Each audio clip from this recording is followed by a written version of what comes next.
Have you ever felt it? That sharp, invisible grip in your chest, the racing pulse, the sinking weight in your stomach as if the world suddenly turned a shade darker.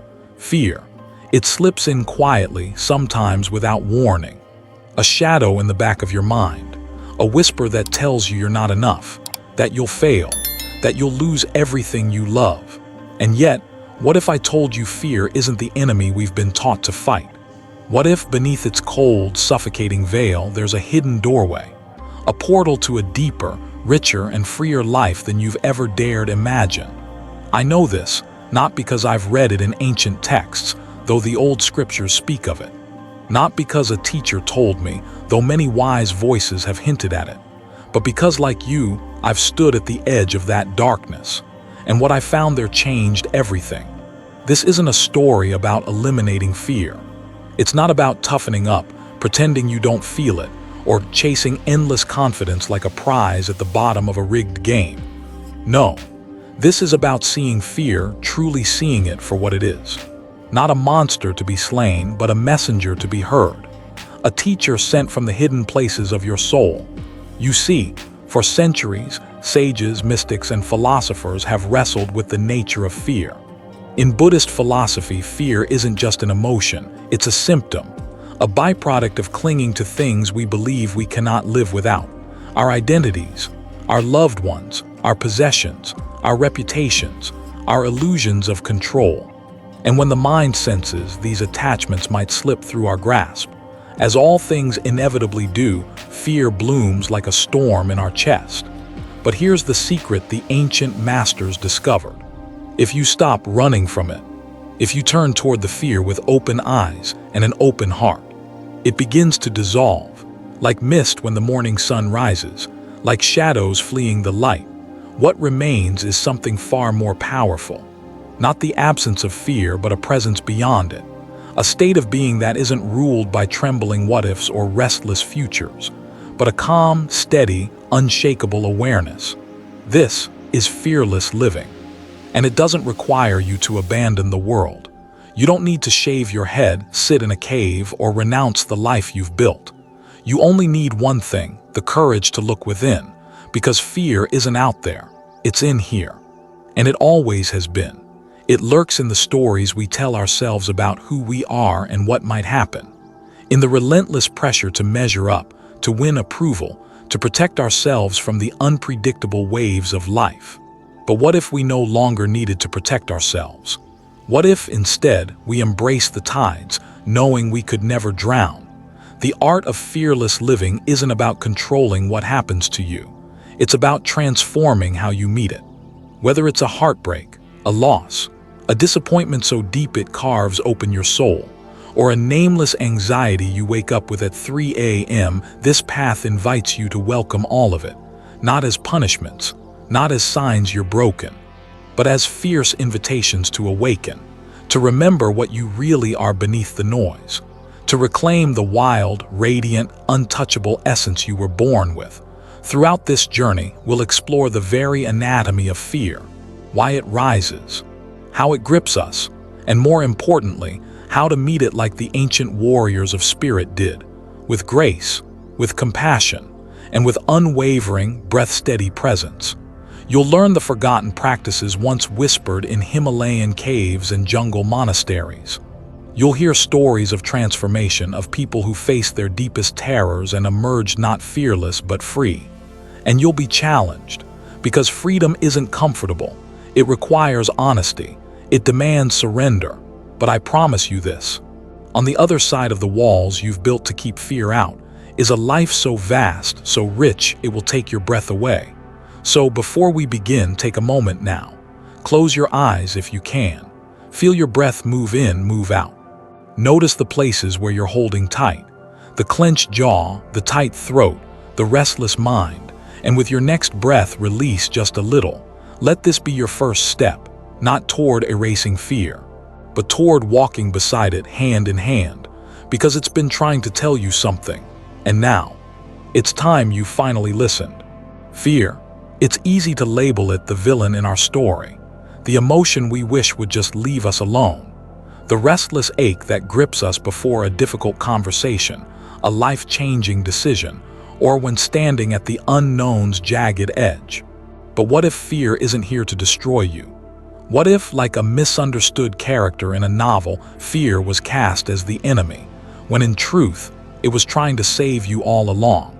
You see, long before we became modern beings, before we built cities, currencies, and clever digital screens, fear was our protector. It crouched in the tall grass beside our ancestors, sharpening their senses when danger lurked nearby. It kept them from falling off cliffs, wandering too close to predators, or eating the wrong berry. Fear wasn't a curse. It was survival, and in many ways it still is.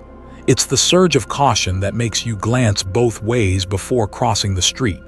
The instinct that grips your gut when something feels off. It can be a signal, a guidepost, alerting you when something threatens your well-being. But here's the problem.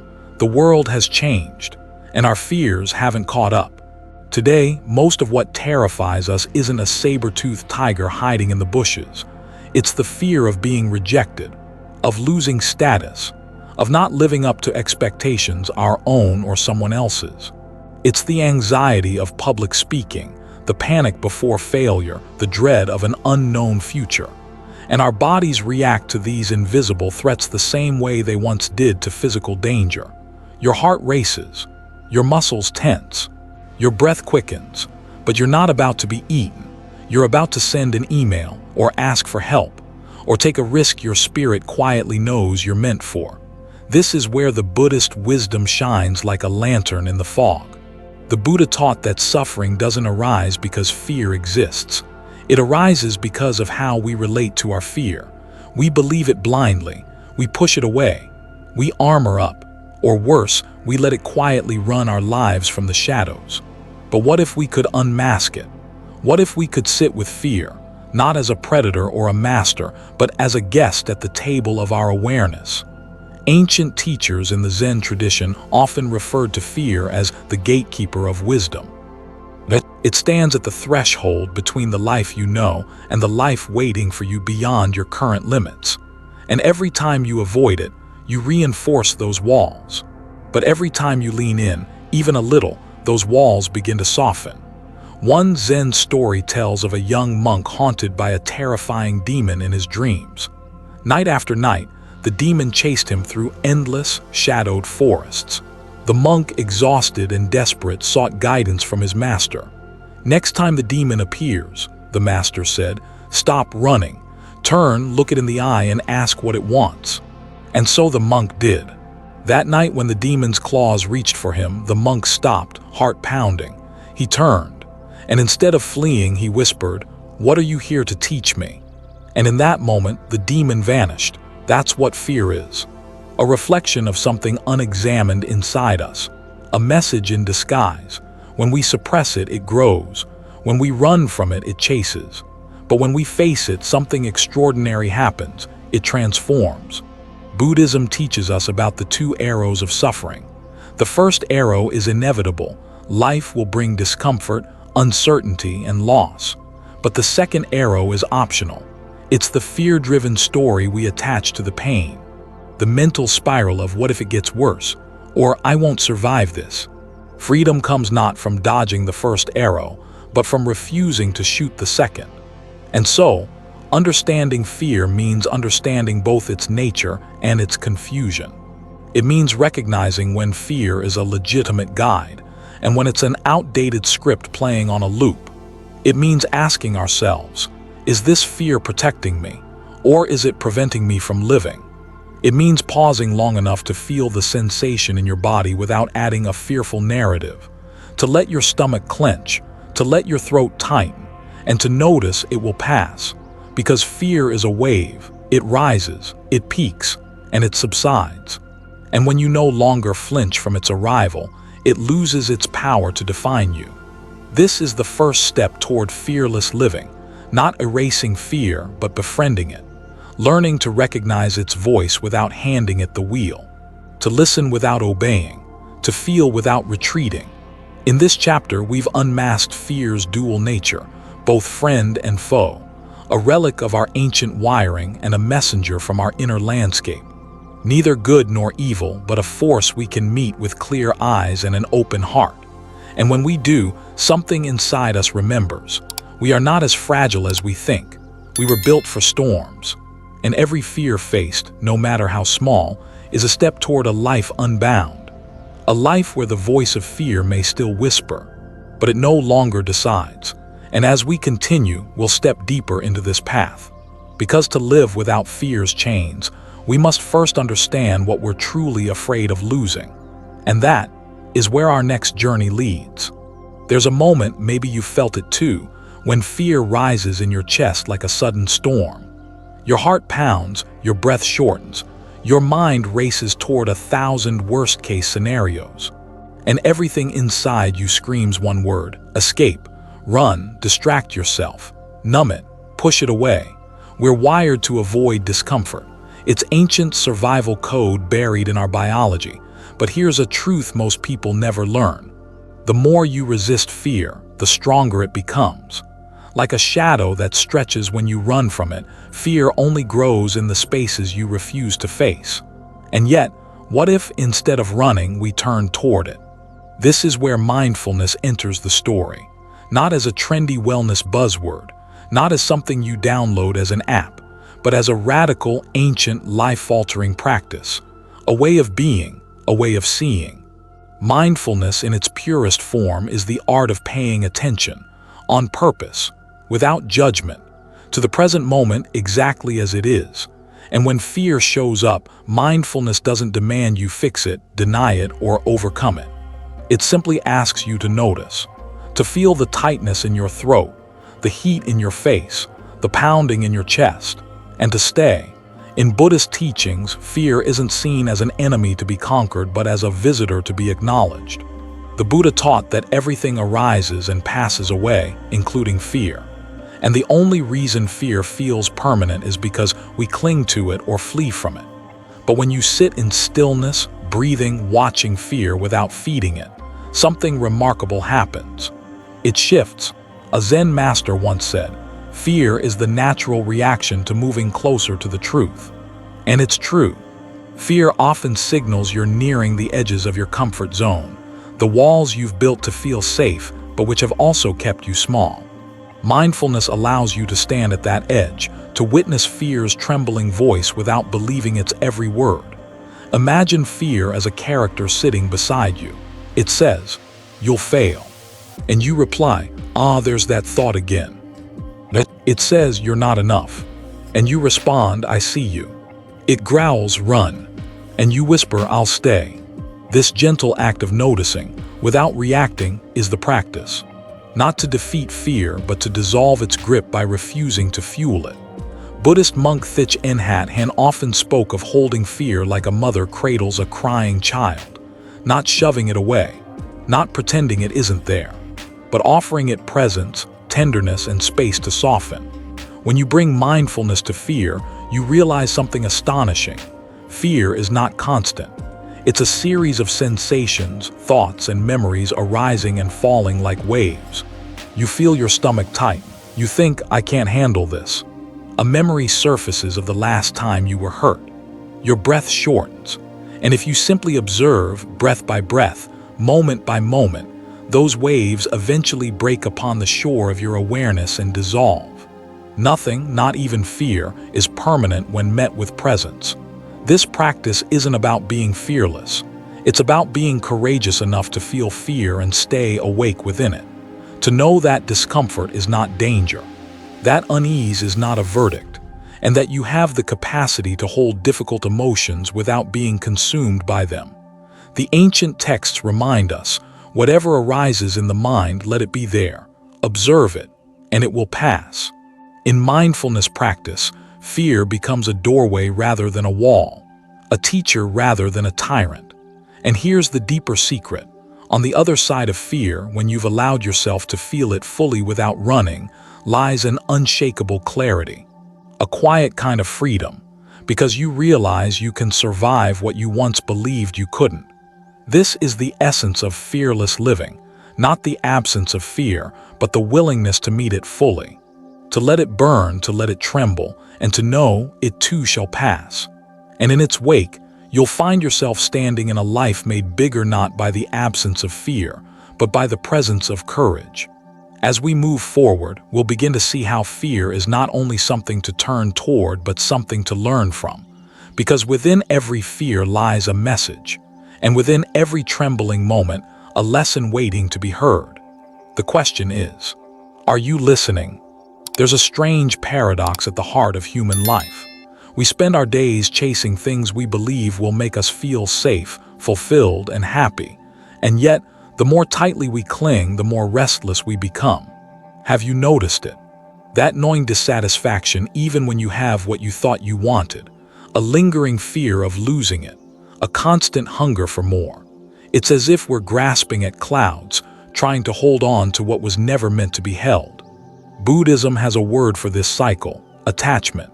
And it teaches that our attachments to people, possessions, status, identity, even our beliefs about ourselves, are the very chains that keep us bound to suffering. Not because those things are bad, but because we expect them to give us lasting security in a world that is forever shifting. Everything changes, people come and go, fortunes rise and fall, youth fades.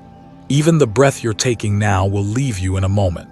The problem isn't with change, it's with our refusal to accept it, our desperate attempts to grasp, control, and cling to what cannot be held.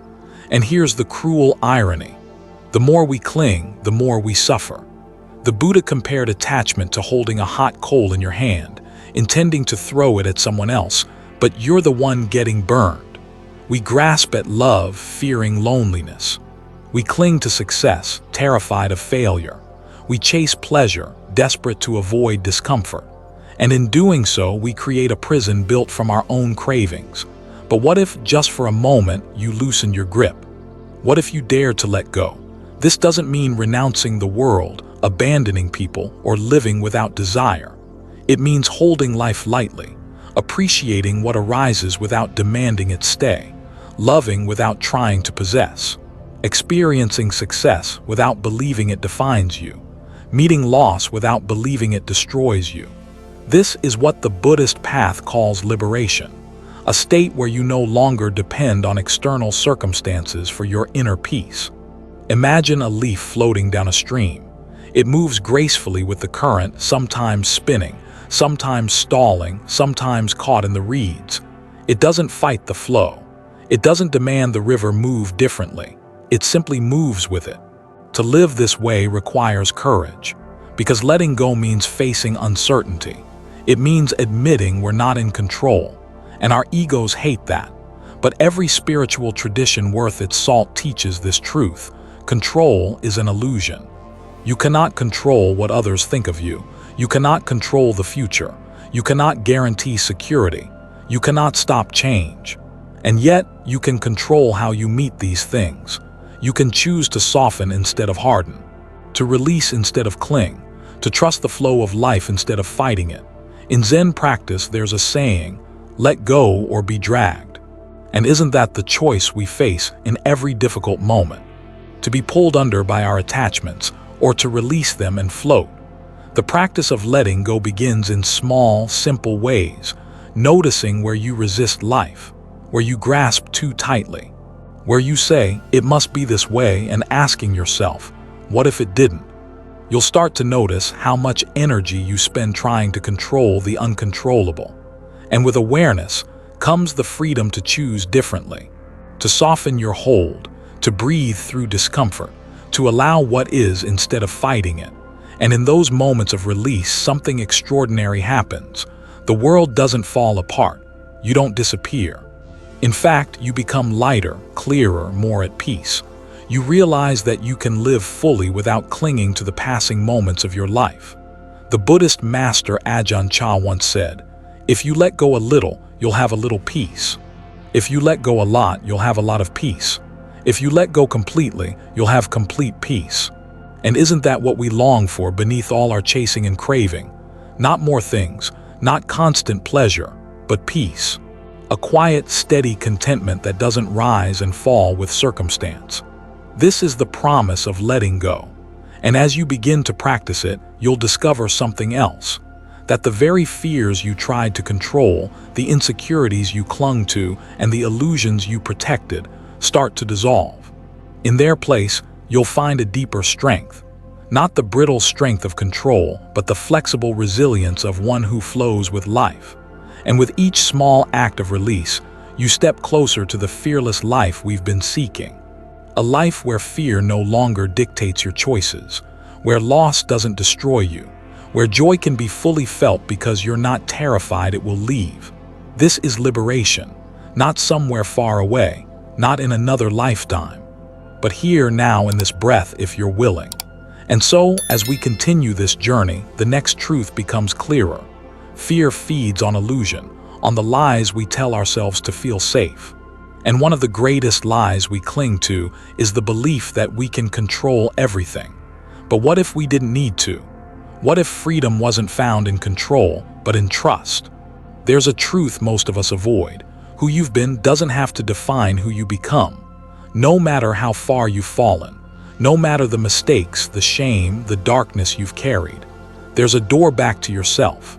And it opens the moment you're willing to stop running. One of the most powerful stories in Buddhist tradition captures this truth better than any philosophy ever could. It's the story of Angulimala, a man whose name meant garland of fingers. Once he was a promising young student, bright, disciplined, respected. But envy crept into his teacher's heart, poisoning the bond between them. And so, consumed by jealousy, the teacher turned against him, manipulating Angulimala into madness. He told the young man that if he wished to attain the highest wisdom, he must kill 1,000 people, and to mark each death, collect a finger from his victims and wear them on a garland around his neck. And so began a descent into horror. Angulimala became a feared murderer, his name spoken in terror. Villages fled at the sound of his approach. Parents hid their children. His reputation bled across the land like wildfire. Yet deep within him, a flicker of something remained. A spark buried under rage, fear, and blood that had not been extinguished. And one fateful day, as destiny would have it, he crossed paths with the Buddha. Now any ordinary man would have run. But the Buddha didn't move. He walked calmly, steadily toward the killer.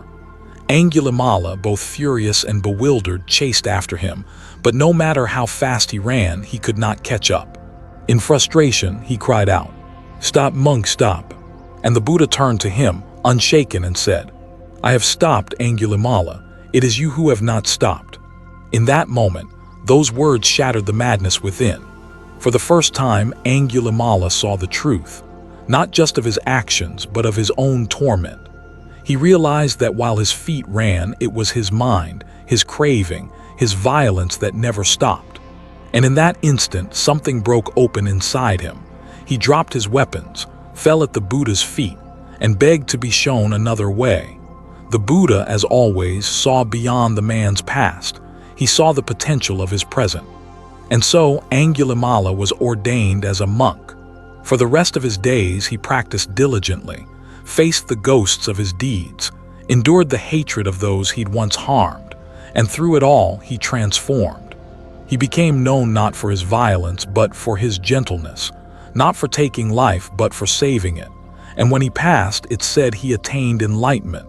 This story isn't a tale of a saint, it's a story about us, about the part of ourselves we believe is beyond redemption, the past we think defines us, the shame we carry like chains.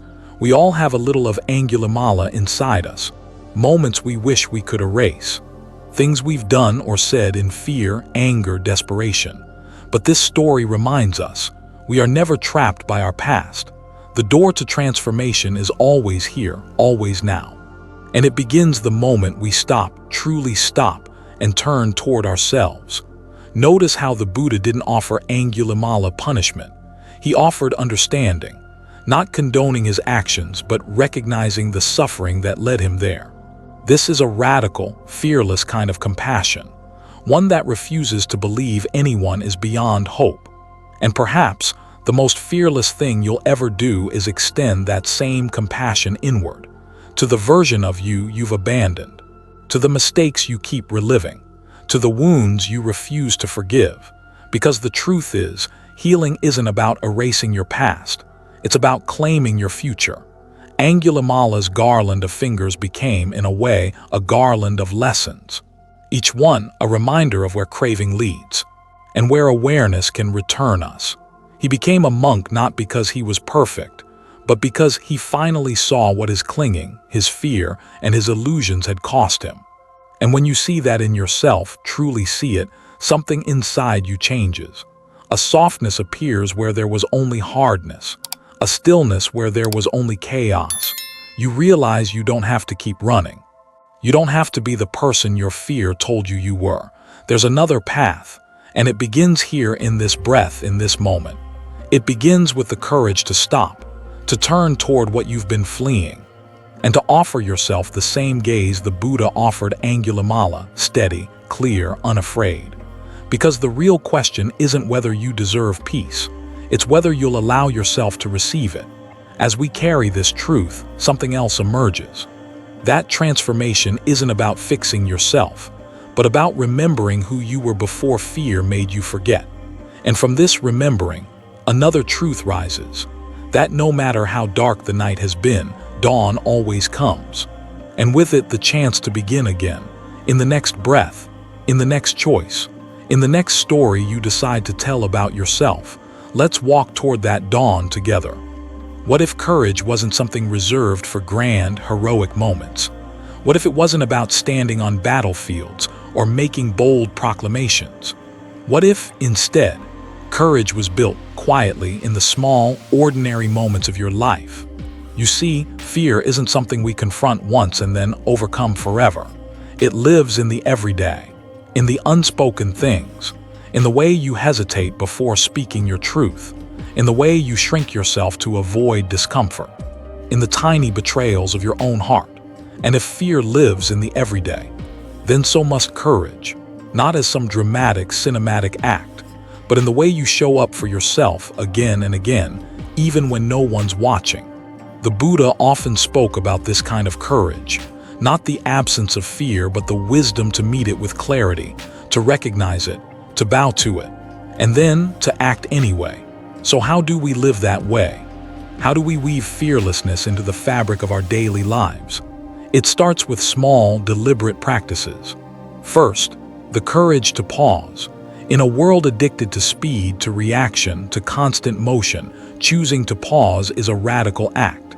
When a wave of fear rises, your old patterns beg you to escape, to numb, to fight. But what if instead you stopped? Take a breath. Feel your feet on the floor. Notice your heart pounding in your chest. Not as something to fix, but as something to witness. In that pause, you create space. And in that space lies your freedom. Second, the courage to speak the uncomfortable truth. Most of us carry things we never say.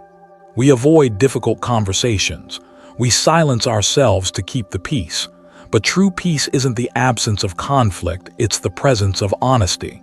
Fearless living asks you to name what you're afraid to name, not recklessly, not to wound, but with clarity, with kindness, with the steady voice of someone who refuses to betray themselves any longer. Third, the courage to set boundaries, to say no, to protect your time, your energy, your heart, to choose what matters over what pleases. In Buddhism, this is part of wise effort. It's not selfishness, it's discernment, knowing what nourishes your spirit and what depletes it. Each time you honor a boundary, you dissolve a little of the fear that tells you your worth is measured by other people's approval. Fourth, the courage to stay with discomfort. We've been taught to believe that discomfort is a problem, but in truth, it's a doorway. The ancient teachers would remind their students that the lotus blooms only in the mud. Avoiding the mud means avoiding the bloom. So when discomfort appears, don't run. Sit with it. Notice where it lives in your body. Watch how your mind tries to narrate it, justify it, escape it. And then stay a little longer, not as punishment, but as practice. Because each time you stay, you reclaim a piece of yourself from the tyranny of fear. Fifth, the courage to begin again. No matter how many times you fall short, no matter how often you forget. The practice isn't about perfection, it's about return. to the breath, to the present, to yourself. Fearless living isn't a final destination. It's 1,000 quiet choices made in ordinary moments. It's the bravery to look your fear in the eye, not to banish it, but to understand it. It's choosing over and over to be here, in this imperfect, fragile, beautiful life, without running, without hardening, without numbing yourself to the tenderness of being alive. And perhaps the most courageous act of all is to love anyway, to open yourself to joy, knowing it can break, to trust people, knowing they might leave, to speak your truth, knowing it may not be received. This is the Dharma. This is the practice, not abstract, not distant, but in the way you greet your own heart every morning, in the way you notice the shape of sunlight on the wall, in the way you hold yourself with gentleness when the old fears return. You don't need to be fearless to live fearlessly. You just need to be willing to stop, to look, to choose. And slowly you realize courage isn't something you find. It's something you remember. It was never outside you. It was never in the approval of others or the absence of pain. It was always here, in your quiet awareness, in your steady breath, in the simple, persistent act of staying present with yourself. And when you live that way, something remarkable happens. Fear loses its grip, not because it disappears, but because you're no longer afraid to feel it. You learn to carry it like a stone in your pocket, a reminder, not a chain. And you move through your life tender, brave, alive, not despite your fear, but through it. And now, with that in your heart, we arrive at the final chapter, where we gather these threads, these stories, these truths, and ask, what does it truly mean to live fearlessly? Not as an idea, but as a way of being. Let's step into that together. And so here we are, not at an ending, but at a threshold, a quiet doorway between the person you were and the one you are becoming. Because the truth is, fear will visit you again. It's part of being human, part of having a heart that cares, a soul that feels, a mind that questions. But now you've changed, not because the world outside you is any safer, not because life has promised you certainty, but because you've remembered something ancient, something vital. That courage was never about erasing fear. It was about knowing how to meet it, how to hold it without letting it consume you, how to bow to it without becoming its prisoner. You've traced its patterns, you've sat with its weight, you've listened to its voice, sometimes trembling, sometimes shouting, and you've learned to stay. You've met yourself in the mirror of your discomfort. You've recognized the quiet bravery it takes to breathe through uncertainty, to speak your truth, to let go of the illusions you once clung to for safety. And now, the real work begins. Not in rare, heroic moments, but in the ordinary, unnoticed hours of your life. It happens in the way you greet a stranger, in the breath you take before reacting, in the tiny, invisible decisions to stay kind when it would be easier not to. Fearless living isn't a grand performance. It's the most intimate, raw, and tender way of walking through the world. It asks you to pay attention, to listen for the wisdom beneath the noise, to honor the sacredness of your own heart, especially on the days when it feels heavy. And in those moments when fear does return, and it will, you'll know it for what it is. A shadow, a teacher, a reminder, not an enemy. You'll pause, you'll breathe. You'll feel the earth beneath you, and you'll remember that you've walked through fear before and lived. Not untouched, not unchanged, but wiser. You'll choose again to stay, to soften, to tell the truth, to be here fully alive, because the world needs that. Not more people pretending to be fearless, but more people willing to live courageously in their beautiful, breakable humanity. And so as we close this chapter, this conversation between you and yourself, take a moment. A real one. Feel your breath, feel your pulse, feel the quiet knowing that somewhere beneath the noise of your daily life, something steady has always been there. And let this be your invitation, not to become someone else, not to chase perfection, but to remember the deep, unshakable part of you that already knows how to live fearlessly. A part that's patient, a part that's unafraid to begin again, a part that understands life's impermanence and chooses to love anyway. So what now? You practice, in small, invisible ways, in the way you open your eyes each morning, in the way you soften your heart before sleep, in the way you forgive yourself for the places you've been stuck. And when you forget which you will, you begin again. Because this path has no finish line, only 1,000 opportunities to return. And so, wherever you go from here, whatever fears you carry, whatever tenderness fills your chest, know this. You are brave, not because you feel no fear, but because you are willing to meet it. You are enough, not because you've outrun your doubts, but because you choose to keep showing up. And you are free, not because life will spare you from sorrow, but because you've remembered how to hold both joy and grief in the same hands. So walk gently, love fiercely, stay awake. And when the world feels too heavy, come back to this moment, to this breath, to this life. Fearless not because you're unbreakable, but because you've learned how to live open anyway. Thank you for walking this path. It's been an honor. Now go live it.